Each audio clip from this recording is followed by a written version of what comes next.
Hey guys, welcome to another episode of The Vinyl Den, your channel for record collecting by record collectors. I'm Nick. It's Tuesday, time to talk about some new releases coming out this Friday, January 10th. A little over 300 albums coming out this week. I got 10 on my list for today.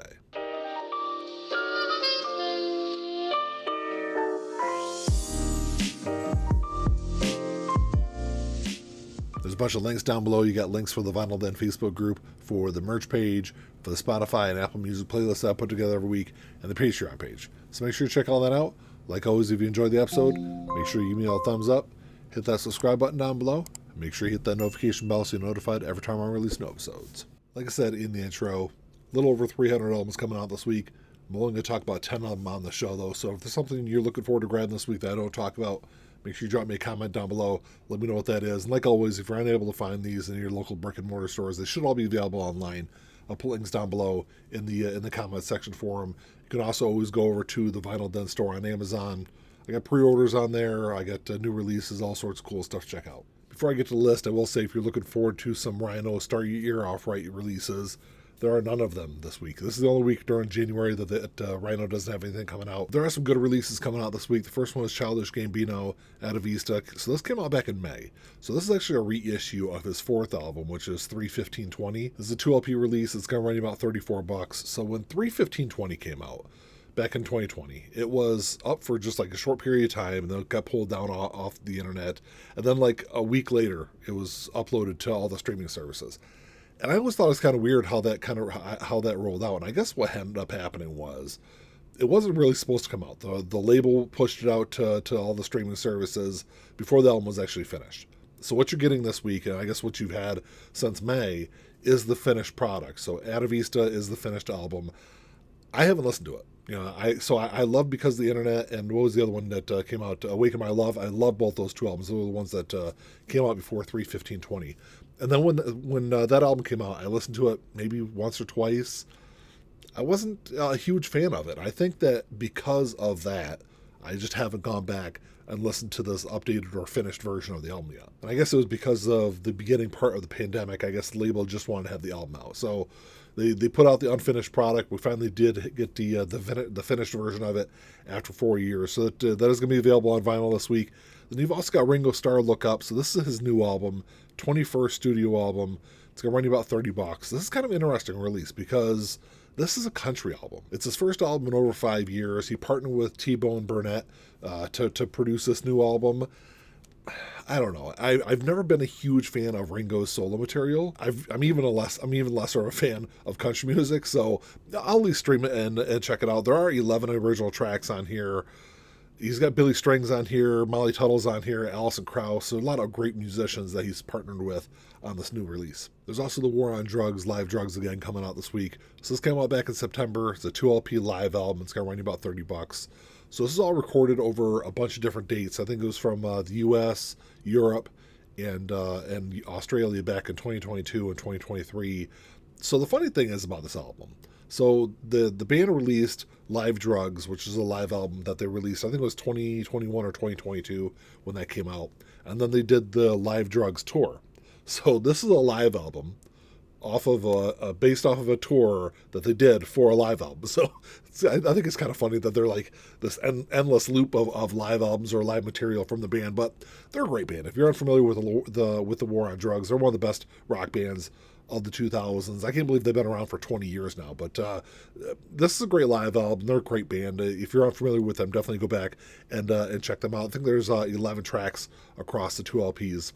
So you got that coming out. You also got a reissue of Killer by Alice Cooper coming out.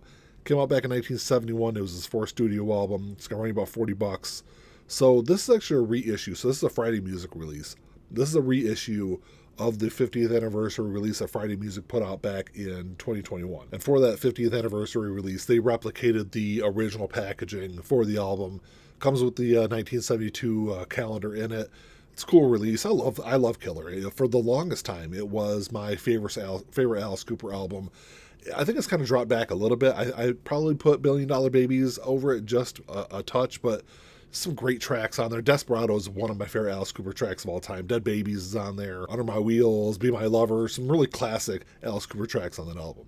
I'm definitely interested in these next two releases, but I've got some questions about it. First off, I've never heard of the label before. These are both put out by Blue Line.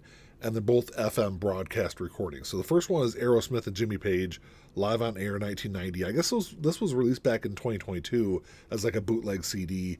It's going to be available on vinyl now for the first time. It's going to run you about $27.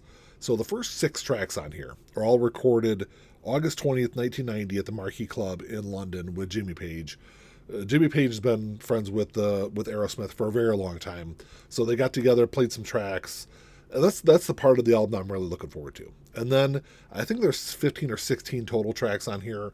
The rest of the tracks on this album it's a compilation of some tracks from their MTV Unplugged performance. There's also, I think it was August 11th of 1990, they did a performance at the Ed Sullivan Studios. So that's like the last 9 or 10 tracks on there is a compilation of that. My question always with FM broadcast recordings is, how does it sound? Because some of them sound really good, and some of them sound like hot garbage. So this has been available on CD for a couple of years now, so I guess I can probably go find some reviews before it comes out. But I love that the 90s, and at least Aerosmith up until like the early part of the 90s. I think after they released Pump, they kind of went downhill a little bit. But yeah, so I'm really interested to hear that performance with Jimmy Page. And then the second one is Lynyrd Skynyrd live on air, 1973. Same thing, coming from the same label. This is going to be on clear vinyl. I will say the Aerosmith release is on orange vinyl. This is also going to run you about $27. It doesn't say when in 1973 this was recorded, but it's got 6 or 7 of the band's best tracks on here. You got Freebirds on here, Sweet Home Alabama, Call Me a Breeze, which are 3 of my favorite Lynyrd Skynyrd tracks, are all going to be on there. But it's the same thing, like, I want to know what the sound quality is of these releases. Like I said, I don't know anything about Blue Line as a label. I've never heard any of their releases before. So, I'm interested to at least reading it and hearing about the quality of those. There's also a reissue of the Dirty Boogie by the Brian Setzer Orchestra coming out this week.